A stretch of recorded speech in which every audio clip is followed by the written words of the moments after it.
શ્રી ગણેશાય નમઃ. મિત્રો, આપ જોઈ રહ્યા છો યુટ્યુબ આપણી ચેનલ આવો સત્સંગમાં આપ સૌનું સ્વાગત છે. મિત્રો, આજે આ વિડીયોમાં આપણે સાંભળવાના છીએ મહામાસના શુક્લ પક્ષની ચતુર્થી એટલે ભગવાન શ્રી ગણેશજીને પ્રિય આ ચતુર્થી, જેમાં ભગવાન શ્રી ગણેશજીનો જન્મોત્સવ મનાવાય છે.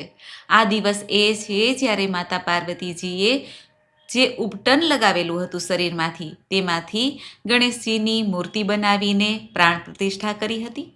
ગણેશજીને ઉત્પન્ન કર્યા એમ પણ કહી શકાય, જન્મ થયો એમ પણ કહી શકાય. માટે આ ચતુર્થી એ તિથિ છે જ્યારે દેવી પાર્વતીજીએ ગણેશજીનું નિર્માણ કરેલું હતું. માટે ગણેશજીનો જન્મોત્સવ પણ મનાવાય છે.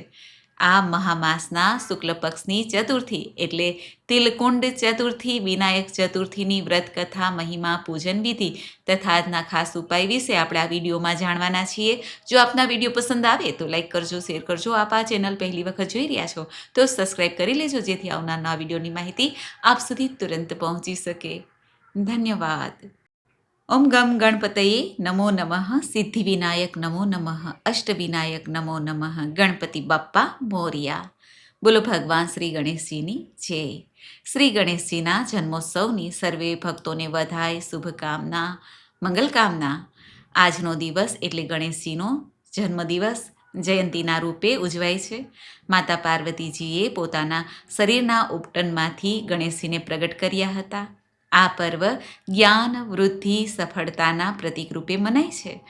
જીવનમાં સકારાત્મક ઉન્નતિ પ્રાપ્ત થાય છે. માન્યતા છે કે આજે ગણેશ જયંતીના દિવસે ગણેશજીની પૂજા વિધિ કરીને વ્રત ઉપવાસ ભક્તો કરે છે, જેથી સંકટો દૂર થાય, મનોકામના પૂર્ણ થાય. આ દિવસે નવા કાર્યની શરૂઆત પણ કરવી શુભ મનાય છે. ભગવાન શ્રી ગણેશજીનો જન્મદિવસ વર્ષમાં 2 વખત ઉજવાય છે. એક તો ભાદરવા માસની સુદ પક્ષની ચતુર્થી, જેને આપણે વિનાયક ચતુર્થી કહીએ છીએ, અને બીજી છે આ મહામાસ કે માઘ માસની શુક્લ પક્ષની ચતુર્થી, જેને વરદ ચતુર્થી કહેવાય છે, વિનાયક ચતુર્થી કહેવાય છે. અને ભગવાન શ્રી ગણેશનો આજના દિવસે પણ જન્મદિવસ મનાવાય છે. સૌ પ્રથમ તો આ દિવસ જ જન્મદિવસ મનાવવાનો આવે છે, કારણ કે દેવી પાર્વતીએ પોતાના શ્રી અંગના મેલથી ભગવાન શ્રી ગણેશની મૂર્તિ બનાવીને તેમાં પ્રાણ પ્રતિષ્ઠા કરી હતી. તે દિવસ હતો આ મહામાસની સુદ પક્ષની ચતુર્થીનો. અને જે આપણે ભાદરવા માસની સુદ પક્ષની ચતુર્થીના દિવસે જન્મદિવસ મનાવીએ છીએ, 10 દિવસ ભગવાન શ્રી ગણેશનો ઉત્સવ મનાવીએ છીએ, ત્યારે તો ભગવાન શ્રી ગણેશનું ભગવાન મહાદેવે જે મસ્તકનું છેદન કર્યું હતું અને હાથીનું મસ્તક ભગવાન શ્રી ગણેશના મસ્તકની જગ્યાએ રાખેલું હતું. અને ભગવાન શ્રી ગણેશ જે પૂજનીય થયા, જે સર્વે દેવોના આશીર્વાદ પ્રાપ્ત થયા, ભગવાન શિવ પાર્વતીના આશીર્વાદથી સર્વપ્રથમ પૂજનીય થયા, તે હતો ભાદરવા સુદ પક્ષની ચતુર્થીનો દિવસ. માટે એ ચતુર્થીનો ઉત્સવ ધામે ધૂમેથી મનાવાય છે, કારણ કે ભગવાનનું એ જ સ્વરૂપ, જે હાથીના મુખવાળું સ્વરૂપ છે, તેની જ આપણે સૌ પૂજા કરીએ છીએ. તેમને જ વરદાન પ્રાપ્ત થયું હતું. જ્યારે આ ચતુર્થી છે, જે મહામાસની ચતુર્થી છે, એમાં તો દેવીએ પોતાના પુત્રને જન્મ આપ્યો, એટલે કે પ્રાણ પ્રતિષ્ઠા કરી હતી. મિત્રો, આમ ભગવાન શ્રી ગણેશનો આ પાવન પર્વ છે, જેમાં ભગવાન શ્રી ગણેશનું પૂજન અર્ચન કરીને ભક્તો મનોવાંછિત ફળની પ્રાપ્તિ કરી શકે છે. ધર્મ, અર્થ, કામ, મોક્ષની પ્રાપ્તિ કરી શકે છે. તારીખ 22 જાન્યુઆરી 2026ના દિવસે ભગવાન શ્રી ગણેશજીને પ્રિય એવી આ ચતુર્થીનો ઉત્સવ મનાવાશે. આજે ભક્તો ભગવાન શ્રી ગણેશજીની પૂજા વિધિ કરીને મનોવાંછિત ફળની પ્રાપ્તિ તો કરી શકે છે, સાથે જ જીવનમાં આવતા વિઘ્નો, બાધા, સંકટોને પણ દૂર કરી શકે છે. ગણેશજીનો જન્મ બપોરના સમયે થયો હતો, માટે 11 વાગ્યા પછી ગણેશ પૂજા કરવી શુભ મનાય છે. આજે ભગવાન શ્રી ગણેશજીનું ધૂપ, દીપ, નૈવેદ્ય આદિથી પૂજન કરવાથી જીવનમાં આવતા બાધા, સંકટ દૂર થાય છે અને ગણેશજીની કૃપાથી નિર્વિઘ્ને કાર્ય સંપન્ન થાય છે. ભુક્તિ અને અંતમાં મુક્તિની પ્રાપ્તિ થાય છે. આ ચતુર્થી તિથિ ભગવાન શ્રી ગણેશની વિશેષ પૂજા કરીને પણ ભક્તો ઘણા ઉપાય પણ કરી શકે છે. ભગવાન શિવ પરિવારનું આજના દિવસે પૂજન કરાય છે, જેમાં મહાદેવ, દેવી પાર્વતી અને ભગવાન શ્રી ગણેશ ખાસ હોય. મિત્રો, આમ આજના દિવસે ભગવાન શ્રી ગણેશનો જન્મદિવસ મનાવાય છે. ભગવાન શ્રી ગણેશનું પૂજન થશે બપોરે 11:34 લઈને 12:34 સુધીનું. આ સમય દરમિયાન ભગવાન શ્રી ગણેશનો ઉત્સવ મનાવાશે, જન્મદિવસનો, તથા ભગવાન શ્રી ગણેશનો જન્મ થયો એટલા માટે પણ અત્યારે ભગવાન શ્રી ગણેશનું આ શુભ સમય દરમિયાન પૂજન અર્ચન કરવાથી ભક્તોની મનોકામના પૂર્ણ થાય છે, લાભ અવશ્ય પ્રાપ્ત થાય છે. મિત્રો, હવે આપણે જાણી લઈએ ભગવાન શ્રી ગણેશનું આજના દિવસે પૂજન કેવી રીતે કરવું. સૌપ્રથમ સવારે વહેલા ઉઠીને સ્નાનાદિથી પરવારીને ભગવાન શ્રી ગણેશની મૂર્તિ અથવા તો ચિત્રજીનું પૂજન થાય છે, જે આપણા ઘરના મંદિરમાં વિદ્યમાન હોય છે, અથવા અલગ સ્થાપન પણ કરી શકાય છે. એક બાજોટ ઢાળીને તેની ઉપર લાલ વસ્ત્ર પાથરીને ઘઉંની અથવા ચોખાની ઢગલી કરીને તેની ઉપર ભગવાન શ્રી ગણેશનું ચિત્ર અથવા ફોટો રાખવો, તથા ભગવાન શ્રી ગણેશને કંકુનું તિલક, જો મૂર્તિ હોય તો પંચામૃતથી સ્નાન કરાવાય છે, શુદ્ધ જળથી સ્નાન કરાવાય છે. મનમાં શ્રી ગણેશના કોઈ પણ મંત્રનો જપ કરતા રહેવું. ઓમ ગમ ગણપતયે નમઃ, ઓમ ગમ ગણપતયે નમઃ, આ મંત્ર જપતા જપતા પ્રભુનું પૂજન કરવું જોઈએ. ભગવાનને કંકુનું તિલક કરવું, ચોખા ચડાવવા, જનોઈ ધારણ કરાવવી, સિંદૂર ચડાવવું અને ભગવાન શ્રી ગણેશના શ્રી ચરણોમાં તથા મસ્તકમાં દુર્વા અવશ્ય ચડાવવા. દુર્વા ઘાસ કે જે વંશવૃદ્ધિનું પ્રતીક મનાય છે. એક દુર્વા જ્યાં વવાય છે ત્યાં અનેક દુર્વા ઉત્પન્ન થઈ જાય છે. એમ ભગવાન શ્રી ગણેશનું આજના દિવસે જો દુર્વા ઘાસથી પૂજન કરવામાં આવે તો વંશવૃદ્ધિ થાય છે, ઘરમાં સુખાકારી રહે છે, બરકત રહે છે. ભગવાન શ્રી ગણેશની સામે તલના લાડુ અથવા મોદક અથવા તો કોઈ પણ ગળી વસ્તુ હોય, ગોળ હોય, સાકર હોય, તે ધરી શકાય છે, મીઠાઈ ધરી શકાય છે. ભગવાન શ્રી ગણેશની સામે ધૂપ, દીપ, નૈવેદ્ય આદિથી પૂજન કરાય છે. ભગવાનનું વાહન ઉંદર બતાવવામાં આવ્યું છે, માટે આજના દિવસે ઉંદરની પણ પૂજા કરવી. ભગવાનની પૂજા થાય બાજુમાં કલશ સ્થાપન પણ કરાય છે, જેમાં સર્વે દેવી દેવતાનું આહ્વાન કરી શકાય છે. ત્યારબાદ ભગવાનનું પૂજન થઈ જાય. વ્રતકથા સાંભળવાનો મહિમા છે, વ્રતકથા અવશ્ય સાંભળવી જોઈએ અને ભગવાન શ્રી ગણેશની આરતી ઉતારવી જોઈએ. આરતી સંપન્ન થાય પછી નૈવેદ્યમાં જે પ્રસાદ છે તેમાંથી ગાયના ભાગનો પ્રસાદ કાઢીને અને ઘરમાં બધાએ પ્રસાદ લેવો જોઈએ. ભગવાન શ્રી ગણેશની સામે દક્ષિણા અર્પણ કરવી જોઈએ, જે આપણે કોઈ પણ દાન ધર્માદામાં વાપરી શકીએ છીએ. આ રીતે ભગવાન શ્રી ગણેશનું સાદી સરળ રીતે પૂજન થાય છે. આ ચતુર્થીના વ્રતમાં ભક્તો એક ટાઈમ ભોજન લઈ શકે છે, ઉપવાસ પણ કરી શકે છે. ભોજન હંમેશા સાંજે લેવાય છે. આ વિનાયક ચતુર્થીમાં ચંદ્ર દર્શન કરાતું નથી, એટલા માટે સાંજે પણ ભગવાન શ્રી ગણેશની પૂજા કરી લેવી જોઈએ. જો આપણા ઘરના મંદિરમાં ભગવાન શ્રી ગણેશ બિરાજમાન હોય તો સવાર સાંજ તો આપણે ધૂપદીપ કરીએ છીએ, તેમાં ભગવાન શ્રી ગણેશનું પણ પૂજન થઈ જાય છે. ત્યારબાદ એક ટાઈમ ભોજન લેવું જોઈએ. ભગવાન શ્રી ગણેશનું આ વ્રત કરવાથી જીવનમાં સુખ સમૃદ્ધિની પ્રાપ્તિ થાય છે, મનોકામના પૂર્ણ થાય છે, બાધા, વિઘ્ન, ક્લેશ મટે છે અને ઘર સંસારમાં સુખાકારી રહે છે. સર્વપ્રથમ પૂજનીય ભગવાન શ્રી ગણેશનું આ વ્રત છે, જે ખૂબ જ મંગલકારી છે.